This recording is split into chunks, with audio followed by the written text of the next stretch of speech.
Hello again, welcome to the Richard and Judy Book Club, exclusive to WHSmith. And the next book on our spring book list is called After the Fall by Charity Norman. There it is. And if you love family sagas, families where the mother especially is really trying hard to cope with a series of crises which has enveloped her family. If you love, for example, Jodie Picoult, you will love this one. Now, in After the Fall, a family based in London is severely hit by the recession in the UK. The father, who works successfully in an advertising agency, loses his job, depressed and feeling guilty. He starts to drink heavily. And in the end, his wife, Martha, decides that what the family really needs to do is emigrate. They need to emigrate, and she chooses New Zealand. So they move, they take this great, fantastic adventure halfway across the world, and they move to New Zealand, to a tiny little seaside town called Hawke's Bay. Now, as well as Martha and Kit, her husband, there are 3 children, Charlie and Finn, 2 little twin boys, aged 5 years old, and Martha's 16-year-old daughter, Sasha. Everybody loves Hawke's Bay and New Zealand, except Sasha, who at 16 is obviously furious about leaving her friends behind and her whole life back in England. And what happens is that their wonderful idyllic life, which everybody except her starts off loving, gradually crumbles and shatters and ends in tragedy. Charity Norman herself lives in New Zealand, actually in Hawke's Bay, the same town, so she couldn't quite make it over here today, so we went over to her and talked to her about the book.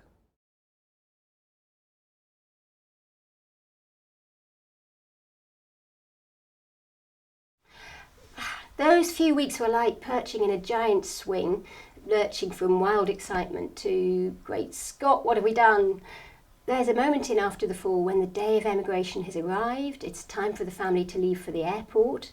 And Finn, who's one of the small boy twins, has on his little miniature backpack, and he throws open the front door and shouts, "Come on guys, we're going to New Zealand." My eldest son, George, who is 7, did exactly that. I can see it now. He was so buoyant and so cheerful, and it sort of broke our hearts because we adults were thinking about the final goodbyes. For me, I'd left behind my career, we'd left a home where we'd been happy, the place our children had been born, and family and friends, so it wasn't what you call simple.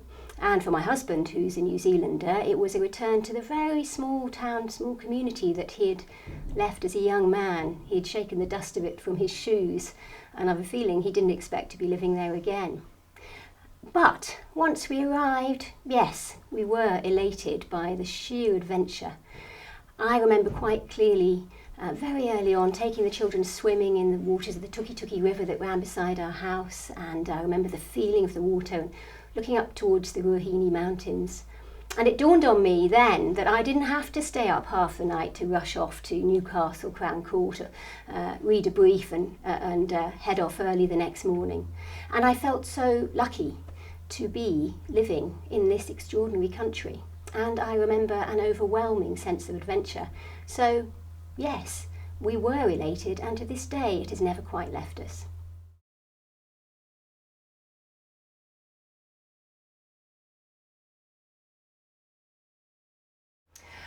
No, things haven't gone quite so cataclysmically wrong for us.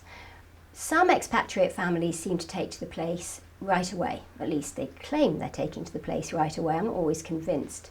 They love everything about New Zealand, and I suspect some of them are pleased to put 12,000 miles between themselves and their in-laws.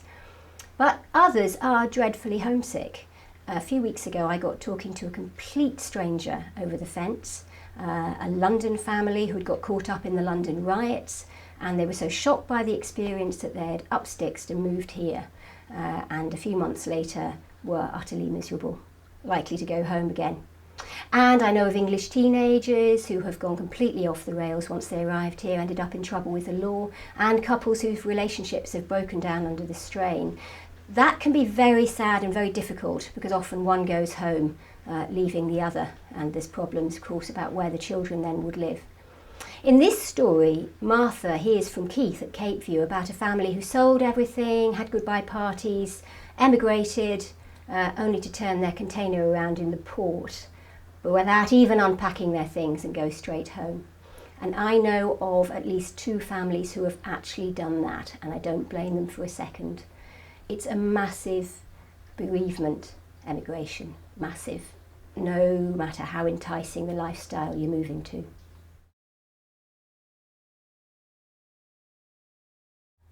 I'm not going to pretend I never ever complain. Of course, New Zealand has its fair share of social problems, and economic and environmental mistakes are probably being made. And sometimes my family and I wish we could have a good day out on the London Underground.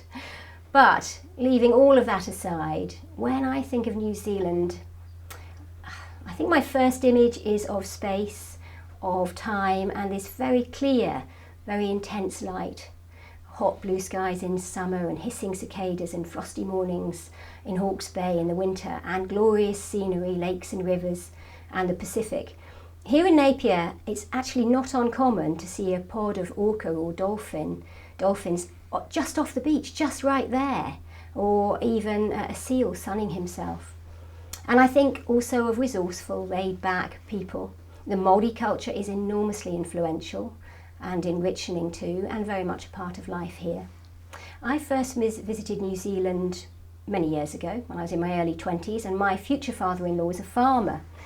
He was also a brilliant aerobatics pilot, and he built his own planes. I used to watch him wheel about the sky in his little plane, crazy gymnastics in the sunset.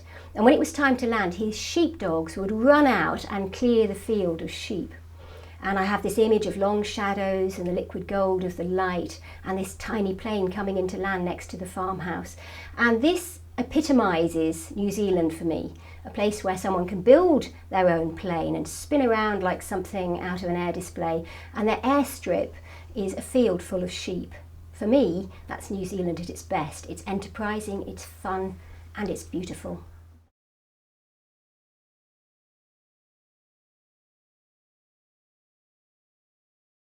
Yes, actually, very much so. I was terribly worried that they'd say, this isn't New Zealand, you've got it wrong. But to my relief and delight, the opposite has happened. The locals, particularly here in Napier and Hawke's Bay, seem really pleased with the way I've painted Hawke's Bay. And again, people collar me to tell me it rang so true, that the descriptions of life here were bang on. The people, the places, the attitudes. One woman commented that it's a truly Kiwi book, and I was astonished by that. I think I must have gone a lot more native than I'd realised. In fact, the same was true of one of the characters from Free and Grace, the narrator, Jake, the New Zealander with a childhood he'd rather forget. I've met people who said that Jake rang completely true for them, right down to the abusive father. Others identified with Jake's desire to make his life on the other side of the world, in London, almost to deny that he's a New Zealander at all. But in the end, Jake goes home. They do that. Charity, thank you very much indeed. That was lovely listening to that. And you can sort of hear more from Charity if you buy the book from WHSmith, because in the back there's our question and answer session we do with all the authors. We ask fresh questions that you won't have heard being put to her there, and they give some very interesting answers. But that's only if you buy the book from WHSmith. And there's also details on how to download our podcasts and our app that you can take into a shop with you, and we'll talk to you in the shop about the book. It's all there, but only if you get the book from WHSmith. You'll love this one. Enjoy.